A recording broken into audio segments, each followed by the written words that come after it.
Alright, hello everyone, and now welcome to Game 2 in the series here on Daybreak between... actually looks like they switched their colors. Can I switch the colors back? Nope, I cannot. Alright, so Crank is this time the red Protoss player on the top right-hand side of the map. Meanwhile, Ryung is the blue Terran player on the bottom left-hand side of the map. And we'll see what exactly is going to be going on in this series. Now, apparently Crank is asking how to handle Whittle Mines, and the answer is simple. Use the Envision ability on the mothership core. It is an observer that's free already, that attacks already great. If you had actually taken care of the Whittle Mines with your Blink Stalkers and the mothership core, everything would have been just fine.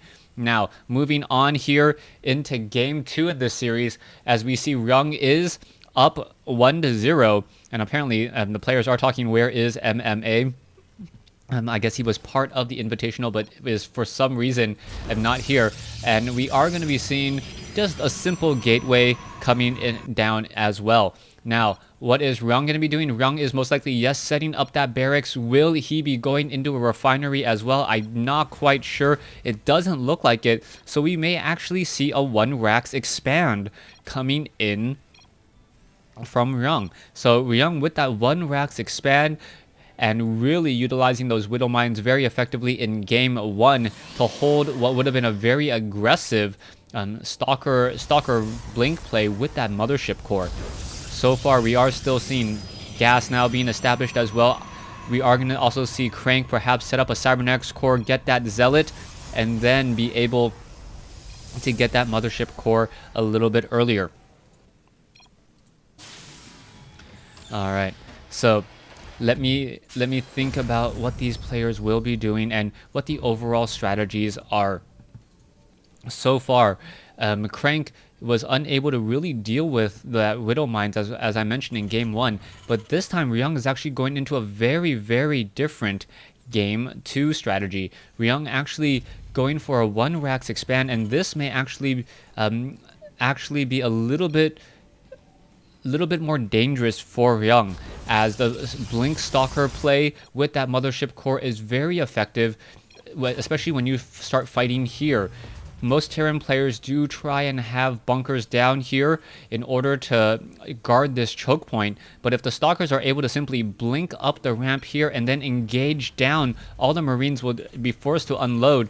Also, you can force an engagement by actually hitting these supply depots. So if we are going to see a similar strategy coming in from Crank, that may work, but that doesn't seem to be the case this time around, as he is not getting that second Vespene Geyser. He's not going to have enough gas for Blink, so we may just see a longer macro game here in Game 2.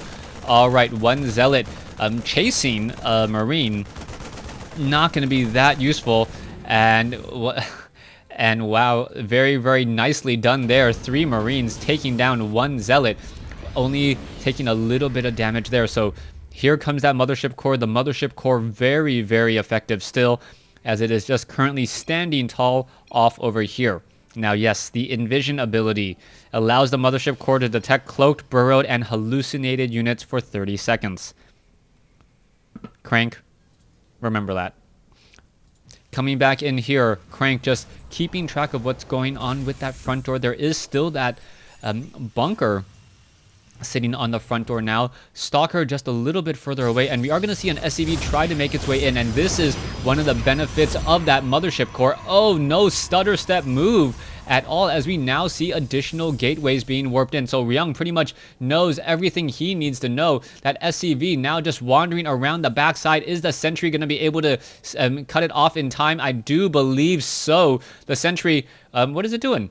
Alright, there you go. Sentry finally gets the shot off there, as we now see a 5-gate pressure. Alright, this is going to be potentially huge. What Crank is looking to do, he's trying to run up 5 or even 6 gateways, have 16 probes on each of these mineral patches, and then simply move out and hope that the superior tech of Protoss under the cover of a mothership core is simply too much. Stalker now engaging against these Hellions. The Hellions now being forced to back off. We see that there is no Hellbat mode though, as the Hellbat does need the armory in order to be trained. Proxy Pylon now warping in. Mothership Core up on the high ground. Will be able to keep track and keep sight. Mothership Core perhaps going to be a little bit aggressive here as the Hellions now running around the backside.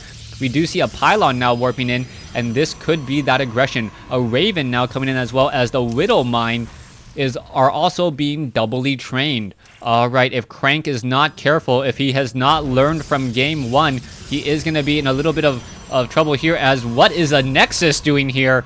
What is this? I really, the Widow Mines could easily take down a whole bunch of sentries. That's going to be a very, very sad day indeed. What is this Nexus doing here? I'm not 100% sure. This is, I don't know if this is a manner play at all, or perhaps an easy way to get another Mothership Core across the field, since the Mothership Core is so integral in the next fight. Are we perhaps going to see observers? Oh no, we're actually going to see him use the photon cannon. Oh my gosh, the huge range offensive Nexus. Crank is going to use an offensive Nexus here and attack with a Nexus building, and this is going to be hilarious. All right, what's going to be happening now? You can see another Pylon coming in. That Nexus nearing completion. Meanwhile, Hellions are coming back over here. We are going to get a surround from those probes. The Hellions, going to be able to torch many of those. But I still got to say, Crank has... Crank doing some crazy strategy here just with this Nexus. And there you go. There's the attack. SCV... what is this Mothership Core doing? The Mothership Core needs to back off. May get taken down. Does get taken down there. Now needs to go ahead and train up another Mothership Core. And wow, that was a horrible misplay by Crank once again. All right, the attack, very powerful long-range attack, dealing damage. In comes the attack there. There's some of those, there are a whole bunch of force fields now as the Widow Mines all attack each other. Sentries are now pushing in together as the Nexus could perhaps try and train up another Mothership Core. Here we have a whole bunch of units hiding down here in plain sight. Ryung could actually just take down most of this army in one fell swoop with these Widow Mines. The Widow Mines need 10 seconds. Is it going to be enough? This is going to be so close. The Siege Tanks now trying to move up onto the high ground here. There's the Guardian Shield, and there are all of those Zealots getting destroyed as more Stalkers are now coming into play. All right, Sentries are now firing back. Stalkers here are going to get simply destroyed as they try to walk up the ramp. But a beautiful, aggressive Crank coming in here with just mass Stalkers. There's force field forcing all of these Widow Mines to stay now down on the low ground. Viking does get shot down here. All right, Stalkers, Sentries, Hellions are now out. The Sentries may actually get torched here, but no, there is the GG coming in from Ryung. And a little bit of cute play with a Nexus. A proxy Nexus for offensive cannoning. Hope you guys enjoyed it. Thanks for watching game 2 in the series. We are all tied up at 1 game apiece. Husky, Total Biscuit, thank you for releasing these replays. And if you haven't checked out their channels already, go ahead and definitely do so. I didn't even know about this tournament, but I am very happy that Husky and Total Biscuit did put this together. Thanks for watching. Thanks for listening. Hope you guys enjoyed game 2. Please stay tuned for game 3.